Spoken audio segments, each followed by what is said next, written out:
Hello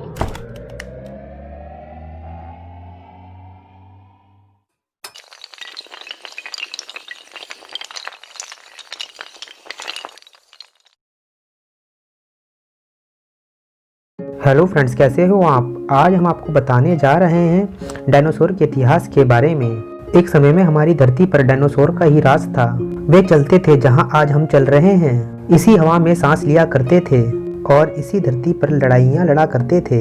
इन दैत्य आकार के बड़े विचित्र डायनासोर ने करीब 14 करोड़ साल तक इस धरती पर राज किया। इन डायनासोर की कई हजारों प्रजातियां थी। इनमें से कुछ शाकाहारी थे तो कुछ मांसाहारी भी थे और उनमें से कुछ डायनासोर बहुत ही ज्यादा शांत स्वभाव के थे और वहीं कुछ डायनासोर बहुत ही खूंखार थे। यह डायनासोर उस समय के सबसे सफल जीव हुआ करते थे। लेकिन अचानक ऐसा क्या हुआ, वो कौन सी घटना थी जिनके कारण डायनासोर का नामो निशान ही इस धरती से खत्म हो गया। इस घटना को जानने के लिए हमें करोड़ों साल पीछे जाना होगा और डायनासोर के उन अंतिम दिनों को बहुत करीब से देखना होगा।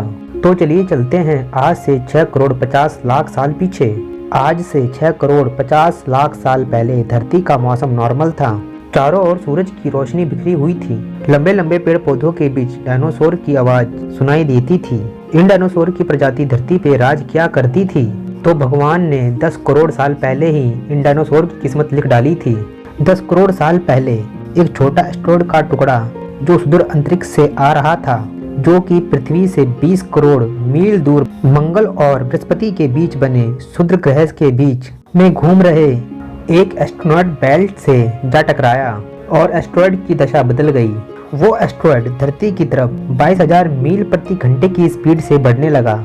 जब ये एस्टेरॉयड पृथ्वी से 3,84,000 किलोमीटर की दूरी पर था तो तब शायद पृथ्वी से डायनासोर का अंत ना होता अगर ये एस्टेरॉयड पृथ्वी के ऊपर चंद्र ग्रह से टकराता। पर नियति को कुछ और ही मंजूर था, इसलिए ये एस्टेरॉयड चांद के बहुत नजदीक से गुजर गया।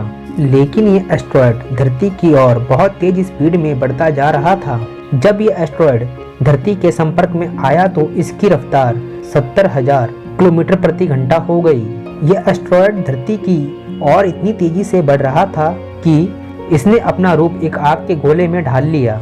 यह इतनी तेजी से धरती की ओर बढ़ रहा था कि इसने सिर्फ 4 मिनट में अटलांटिका ओशन को पार कर लिया। इसकी चमक इतनी तेज थी कि धरती से टकराने से पहले ही इसने हजारों जीव जंतुओं को अंधा कर दिया था। ये जीव उस उल्का को देख नहीं पा रहे थे, लेकिन ये सब जीव जंतु उसकी गर्मी को महसूस कर रहे थे। और कुछ समय बाद ये एस्टेरॉयड मेक्सिको की जमीन से जा टकराया और बहुत ही भयंकर विस्फोट हुआ। ये विस्फोट इतना भयंकर था कि टकराव वाली जगह पर 180 किलोमीटर चौड़ा और 20 किलोमीटर गहरा गड्ढा बन गया। विस्फोट होने के कारण इस गड्ढे की मिट्टी हवा में उड़ने लगी। इस टकराव के बाद धरती में भूकंप की स्थिति बन गई और समुद्र की लहरों ने सुनामी का रूप ले लिया और हर जगह पर डायनासोर का विनाश शुरू होने लगा और इसके साथ धरती का भी विनाश शुरू हो गया था और धरती पर जितने भी जीव जंतु थे वो राख के ढेर में बदल गए। पर आसमान में उड़ने वाले पक्षी और डायनासोर वहां से बच निकले। ये तो विनाश की अभी शुरुआत ही थी। इस विस्फोट के कारण पूरे आसमान में धूल के बादल बन गए थे। इन बादलों की परत इतनी मोटी थी कि सूरज की रोशनी भी नजर नहीं आ रही थी। गर्म हवाओं के कारण धरती पर सारे पेड़ पौधे भी जल रहे थे और धीरे धीरे नष्ट हो रहे थे और जो पक्षी और डायनासोर बहुत दूर थे वो भी इस गर्मी से जलकर मर गए। इस गर्मी के कारण धरती की 90% जीव जंतु की प्रजाति पूरी तरह से समाप्त हो चुकी थी और जो 10% जीव जंतु बच गए थे उनमें से वो ही जीव जंतु जी पाए जिनका वजन 20 किलोग्राम से कम था। इसका कारण ये था कि लाखों की संख्या में जीव जंतु मारे जा चुके थे और पेड़ पौधों की भी सारी आबादी नष्ट हो चुकी थी और जो बड़े जीव जंतु बच गए थे उनको भरपेट खाना ना मिलने के कारण वो जीव जंतु भी धीरे धीरे भूख के कारण मरते जा रहे थे। पर यह विनाश एक जीव के लिए बहुत ज्यादा फायदेमंद साबित हुआ। धरती पर डायनासोर का अंत एक छोटे से जीव के लिए बहुत बढ़िया साबित हुआ। वो जीव था मेमन्स। मेमन्स एक ऐसा जीव था जो कि डायनासोर के अंत के बाद भी धरती पर जीवित रहे। ये मेमन्स कैसे आए और कहां से आए, धरती पर मनुष्य का उत्पन्न कैसे हुआ और कहां से हुआ।